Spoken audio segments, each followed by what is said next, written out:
خسارة النادي الأهلي المذلة من بيراميدز 3-0 مع الرأفة، ورسميا خسارته الدوري السنة دي. ومبروك لنادي الزمالك فوزه بالدوري رقم 15. انتوا جبال يا اخي والله، بتعملوها ازاي؟ دي احنا مش طايقين نستحمل احنا نخسر بطولة دوري. الاهلي لحد على اخره بصراحة، اننا نخسر بطولة بجد. الله يكون في عونكم والله، انتوا جبال يا اخي انكم تستحملوا ده كله. كويس ان ده حصل. ليه كويس ان ده حصل؟ بس يا جماعه كده استحملوا كده في الفيديو ده يبقى تقيل شويه، ان انا ببقى متضايق جدا جدا جدا والاهلي خسران. الاهلي ده الواحد معجون بميه الاهلي. كويس ان ده حصل. ليه؟ عشان في ناس والسبوبه تقف وتتحاسب وتتحاكم. في لعيبه ما ينفعش انها تيجي الاهلي، في مدرب ما ينفعش انه يجي الاهلي.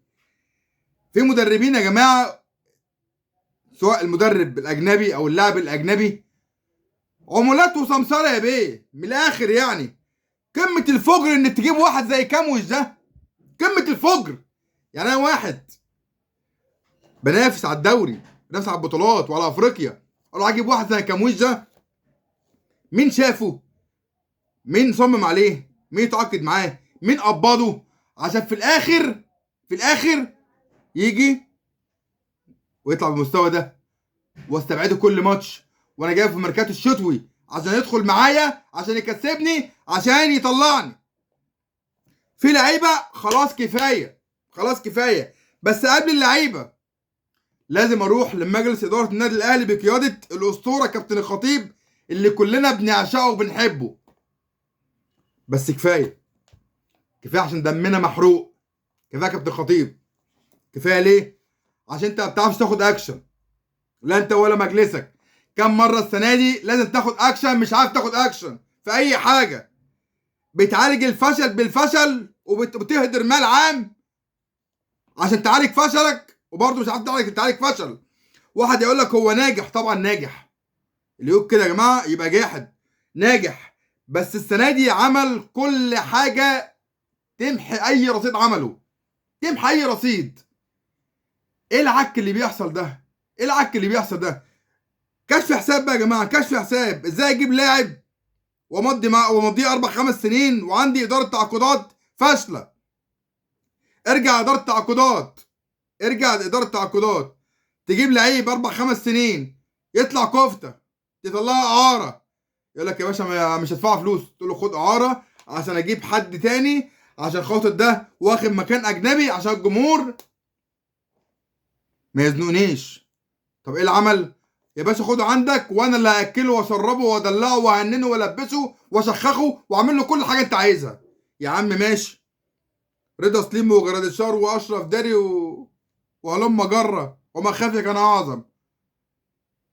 تروح تجيب مدرب بروجكت خوسيه ريبيرو كفتاجي، تطلع تقول يا جماعه خلاص هو ما كملش 3 شهور فمالوش شرط جزائي. يطلع في الاخر ليه شرط جزائي ورفع قضيه بيك وكسبها، وفي الاخر هتدفع له. طيب كولر مشيته برضه نفس الكلام، مساعدينه وكولر دفعت لهم تاني. الناس قاعده في بيوتها وتاكلهم وتشربهم. تيجي تاني لتورب ده، واحد ما تعرفوش ومدرسه ما تعرفهاش ولا تعرف حاجه عنه، وسمك في ميه. 2 سنين ونص يا ريس. يا عم في اداره تعاقدات، شوف معاك 6 شهور دار معاك ماشي، ما دارش غور في السن ده.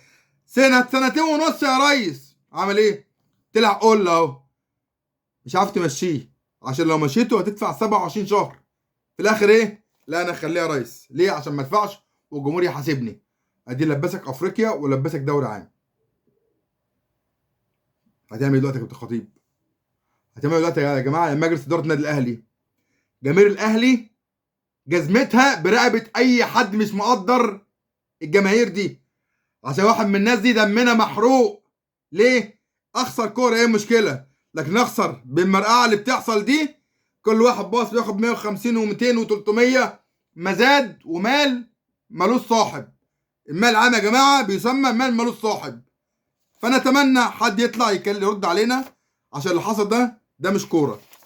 دي مش كوره يا جماعه، ده كده جوه في حاجه زباله. ونتمنى يتم استقاله مجلس اداره النادي الاهلي، واي حد يقوم بالدور ده لغايه ما يتم جمعيه عموميه ويشكل لجنه عشان تدير النادي الاهلي الفتره الجايه. غير كده يا جماعه هتبقى الدنيا مش حلوه. سلام.